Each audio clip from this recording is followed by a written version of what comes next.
Well, let's start with the shekel, because it's been surging, and you've been doing different things to try and prevent that from damaging economic growth in Israel. So you've introduced these tax measures recently. Some economists have pointed to Brazil and said that capital controls haven't worked there to keep a lid on the real. Are you prepared to take even more steps should they be needed? Well, one of my favorite sayings is never say never. And we don't have any intention of doing that at the moment, but it depends on what happens. Several of the measures we've announced are only going into effect this week. So we'll wait and see what happens and what happens to exports in particular before we decide what to do next, if anything. And you said you're not intervening currently in the currency markets. Might you be willing to do this again? Yeah, when we think the exchange rate is moving away from where we think the market should put it, we're willing to intervene, and we have from time to time, even last month. And how do you feel about criticism that that's a form of modern-day protectionism? Well, that's fine. People can say that, but the fact is that what's happening is that as a result of crises in the advanced world, emerging market countries are paying a large price in terms of the impact on a critical sector, namely the export sector, and not letting it be bounced around by capital movements relating to what happened in the industrialized world seems to me a reasonable step. Does that mean you've got some sympathy with China then? Well, I have sympathy with everyone, but on the currency issue, a little less than on other things. European leaders still working out, as you know, a deal with the private sector to try and make the second Greek rescue. How important is it that Greece is not allowed to default? This is a matter of timing and of precisely how these things are done and what the default is. Somewhere along the way, ways have to be found of reducing the debt burden on Greece. It can be done through a long period of trying to strengthen the balance of payments, which would require further tightening of domestic demand so that there's more available for export. And it can be done in other ways. And when it's done matters. If a year ago they decided, well, we really need to reduce the debt burden and said all debts are worth half of what they used to be, there would have been a massive mess. If there's time and a lot of time to prepare to this and for this and adjust to it, it could be a useful move at some future date. What about now? Could the world financial system handle a Greek default now? Well, part of the problem is we don't know, and it's too dangerous to start experimenting. Depends on the extent of contagion, and if you knew this was going to be contained and so forth, you'd think about it differently than if it was going to affect all the European countries now having difficulty. Well, we already know that investors are speculating that if private creditors take part in the Greek rescue, that then it's assumed that Ireland and Portugal could ask for a similar deal or could reach a similar deal. What is the best case scenario, knowing what we know right now, in terms of a deal with private creditors? You have to be deep into what the details of what's going on are, and I'm not that deeply into it. How about the ratings agencies? I mean, they've said selective default, and possibly we'd move it out of default very quickly.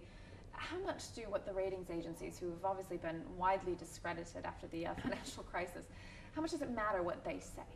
Well, there are agreements in which what they say is required to matter according to contracts and according to laws or deals.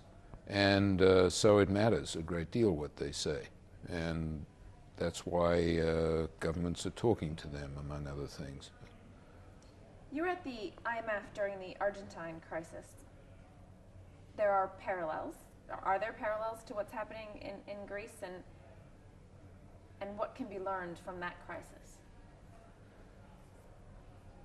Well, there are some parallels, and there are some important differences. For instance, Argentine debt was smaller relative to GDP than is the situation in Greece. I think one of the main lessons is that you need to deal with a fiscal problem in a very serious and sustained manner.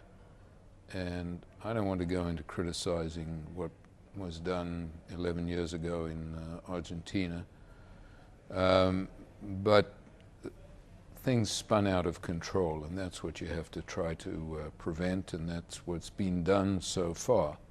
But it's a very difficult thing to do, and so far the European Central Bank, the European Union, and the IMF have handled this in a way which has kept it under control.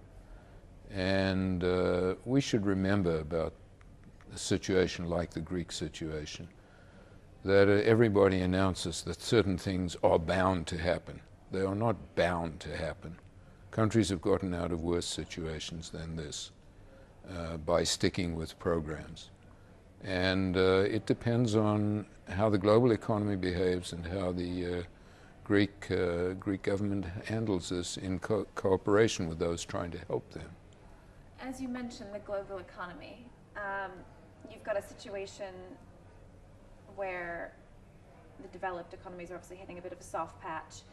Today is a big interest rate day here. You have Jean-Claude Trichet looking to raise rates. You have the Bank of England looking to stay on hold. What's the right strategy in this fragile economic environment?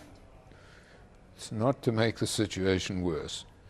And we should remember the Hippocratic Oath, which is not to make the situation worse. That's the main thing we need to think about.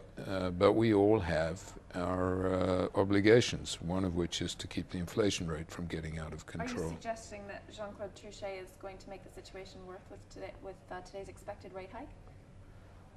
I think that Jean-Claude Trichet is one of the great central bankers, and he has far more information about what he should be doing and far more information about how fragile the situation is in different parts of Europe than I do. And I have not generally found any reason to disagree with what he does, and I don't expect I will this time either. Obviously, your big concern, being part of a robust economy in the emerging markets with inflation is your concern. When you look at the global economy, do you think that this sticky patch that the US is in, that Europe is in, could become something more serious? What's the risks that it could become something more serious? You see politicians arguing over the deficit in the US, the European leaders continuing on with this uncertainty in the markets because they've not come up with a solution to their crisis. What's your worry? Well, our worry is the global economy, and you've touched on two key points. It's most likely that this is a soft patch and not a serious double dip recession. But you don't know that until afterwards, so you have to undertake policies that assume it'll continue, but so the growth will continue. But you better not build everything on the favorable outcome. You have to start thinking about what you'd do if it wasn't the case. And there's a probability that that's the situation. It's not as likely as that we're in a soft patch. That's more likely. Okay. Well, I don't want to keep you longer, even though I have a huge list of questions here. Yeah, you need to ask me a question or two about Israel. I do. That's what I've got here. Okay. I'm going to ask you about those. Okay. Okay. All right. Thank you for that. I would like to ask you about the investing that you've said you're going to do with the reserves in equities. That's kind of a different thing to do. How far advanced are you in that process? Are you going to be appointing asset managers? How are you going to do that? I know they're going to go into index tracker funds. Well, we've been doing our homework. We haven't formally made the decision, but the new law of the Bank of Israel allows us to do this. And the record of equity investment over the long term is typically better than that in government bonds. And so we're looking at it. What exactly we'll do, you've raised some of the possibilities.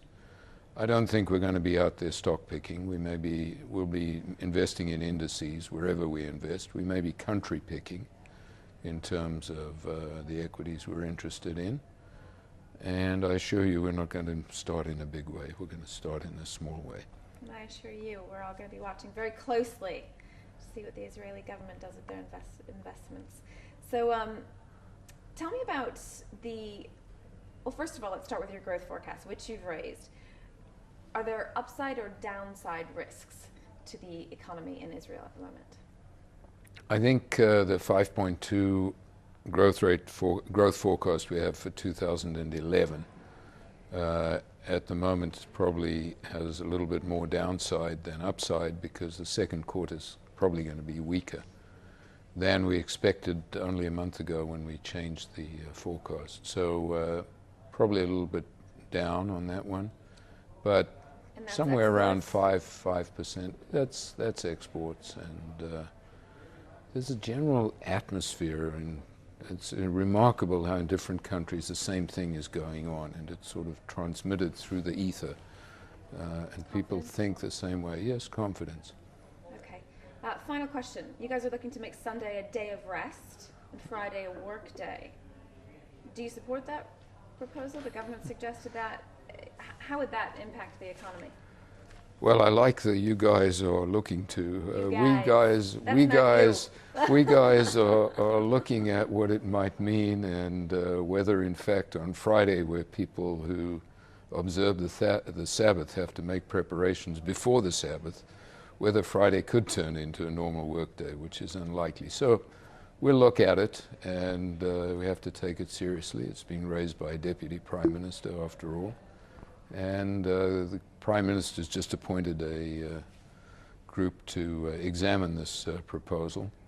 It surfaces from time to time, but I suspect there are more difficulties in its way than you implied.